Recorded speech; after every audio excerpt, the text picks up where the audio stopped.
आज आपल्या दारामध्ये शिवस्वराज्य यात्रा आलेली आहे।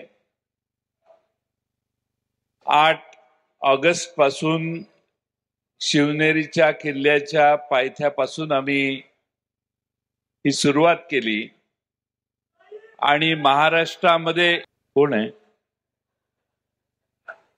हात वर कर, मी भाषण संपवतो, चर्चा करा।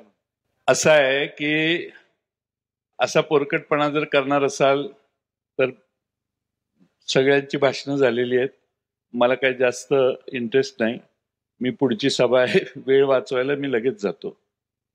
तुम्ही या ठिकाणी गोळा झालात, मगासपासून भाषणं चालू आहेत आणि माझ्या भाषणासाठी एवढ्याचसाठी थांबला असाल, त्याची नावं आधीच घेतलेली आहेत, पण मी जास्त बोलण्याची गरज नाही। त्यामुळे एवढाच विषय असेल तर आपण थांबूया।